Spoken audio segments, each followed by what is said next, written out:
Tito. Menteri Dalam Negeri dia siapa? Polisi bintang 4. Ketua KPK siapa? Firly. Polisi bintang 2. Penyidik KPK Saudara Guntur Asep bintang 1. Semua polisi.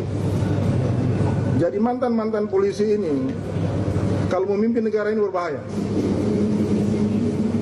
Dia akan pakai kriminalisasi orang dengan cara-cara yang tidak benar menurut hukum. Dan itu sangat berbahaya. Pak Roy, tudingan Anda nggak main-main loh. Nggak main-main, serius saya. Serius. Anda punya bukti? Punya bukti. Nah, sebelum saya kasih lihat dulu. Kalau saya katakan politisasi, inilah politisasi. Apa yang bisa dibuktikan dari foto itu? Dari foto yang ini adalah 2017, Pak Budi Gunawan, bintang 4, Jenderal bintang 4, meminta agar Pak Lukas dalam periode kedua berpasangan dengan Paulus Waterpauw.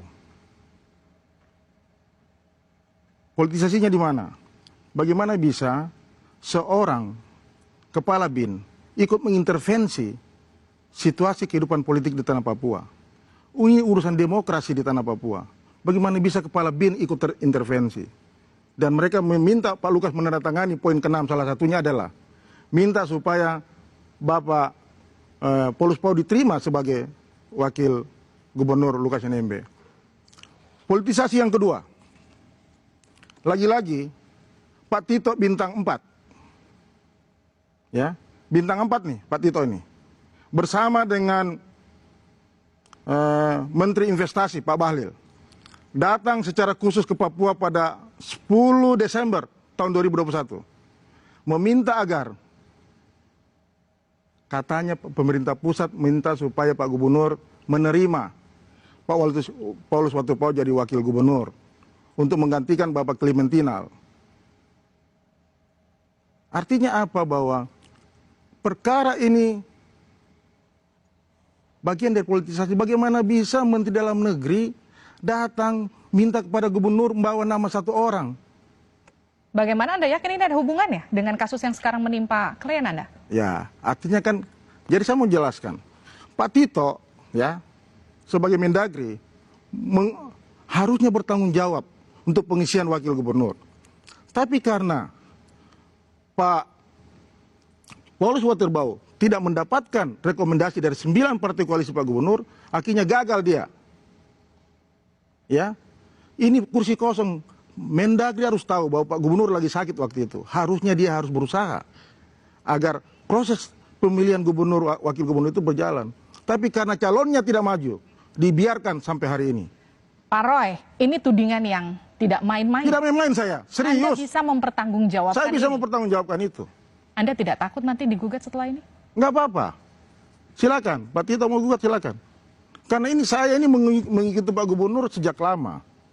Bukan baru sekarang saya ngomong ini. Artinya kalau kita bicara politisasi, bagaimana bisa Mendagri bawa nama satu, ya, untuk seorang Paulus Waterpauw. 6 bulan kemudian, 9 bulan kemudian terjadi peristiwa ini. Lalu apa yang kemudian Anda baca dari kasus yang menimpa klien Anda? Ada laporan ketidakwajaran penggunaan dana, penyelewengan dana, ada rekening gendut? Ya, itu kan belum terbukti, masih proses. Kita tidak bisa mengatakan itu sudah peristiwa yang sudah terjadi.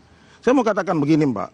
Sebelum peristiwa ini terjadi, tanggal penetapan tersangka, Pak Lukas itu sudah dipanggil KPK tanggal 12 Agustus. Dalam kaitan dengan apa? Dalam kaitan dengan, ini yang saya mau katakan ya, kriminalisasinya di mana. Tanggal 12 ada panggilan kepada Pak Gubernur dalam perkara APBD tahun 2015 sampai 2022. Pak Gubernur tidak bisa datang karena memang sakit. Saya ada di sana, sakit. Itu masih penyelidikan. Dengan melanggar pasal 2 dan pasal 3 Undang-Undang Tindak Pidana Korupsi yang berkaitan dengan perbuatan melawan hukum dan penyalahgunaan wewenang mengakibatkan kerugian negara. Kenapa? Jangan dipotong dulu. Unsurnya kerugian negara. Tapi faktanya, Bapak mendapatkan WTP. Jadi KPK sangat sulit masuk kepada dugaan korupsi tentang kerugian negara. Kenapa? Karena 8 tahun berturut-turut Bapak Gubernur mendapatkan WTP. Saya kasih lihat supaya pemirsa tahu. Inilah keganjilan dari perkara ini. Dapat WTP 8 kali. 8 kali berturut-turut. Hari ini Bapak terima lagi hari ini. Ini suratnya, undangan dari Ibu Menteri. Jadi bagaimana bisa Mahfud MD bisa bicara tentang mega korupsi di Papua? Dasarnya dari mana? Pak Mahfud, dasarnya dari mana coba? Ini pemerintah sudah memberikan penghargaan kepada Gubernur Lukas NMB. Dari mana you katakan Pak Gubernur korupsi? Proyek yang mana? Harus dijelaskan proyek yang mana. Pak Roy, tapi kan kalau begitu gini gampangnya. Pak Alexander Marwata, Wakil Ketua KPK, ia menyatakan, kalau gitu buktikan aja sumber uangnya dari mana. Kalau gitu jelasin aja. Kalau bisa dijelaskan kasusnya ditutup. Bukan itu. KPK yang menyatakan dia sebagai tersangka, berarti dia sudah punya bukti. Jangan dia kembalikan kepada Pak Gubernur dong. Dia kan yang menyatakan, Bapak Gubernur korupsi nih, mega proyek. Harusnya dia yang buktikan, jangan dia balikin lagi kepada Pak Gubernur. Jangan main-main dengan ini perkara ini. Ini menyangkut asas praduga tidak bersalah. Kamu sudah nyatakan Pak Gubernur sebagai tersangka, kamu harus punya 2 alat bukti dong. Jangan balikin lagi kepada Pak Gubernur main-main. Ini memang main-main nih. Kalau gitu singkat saja. Senin datang ke KPK, ke Gedung Merah Putih untuk diperiksa kedua kali sebagai tersangka. Tergantung hasil kesehatan hari Sabtu. Tergantung hari Sabtu. Ya, hasil kesehatan laporan dari dokter pribadi. Tapi jika sehat, dia minta datang. Lukas NMB akan datang. Dia minta datang. Ia akan menjelaskan dari mana sumber dia menjelaskan. Tapi yang ini ya, yang apa tuh? Yang penetapan tersangka yang 1 miliar ya. Karena yang lain belum masuk dalam penyelidikan. Meskipun sekali lagi saya tekankan, bahkan tidak hanya Alexander Marwata, tapi juga Mahfud MD, Menko Polhukam menyatakan kalau sumber dananya bisa dijelaskan, kasusnya ditutup. Oke, sumber dana yang dalam perkara ini adalah 1 miliar. Ya, dalam perkara ini, yang tersangka ini, jangan kita bicara yang lain dulu. Yang 1 miliar ini, yang laka transfer, ini yang dijelaskan. Jangan yang lain dulu, karena yang lain belum masuk penyelidikan.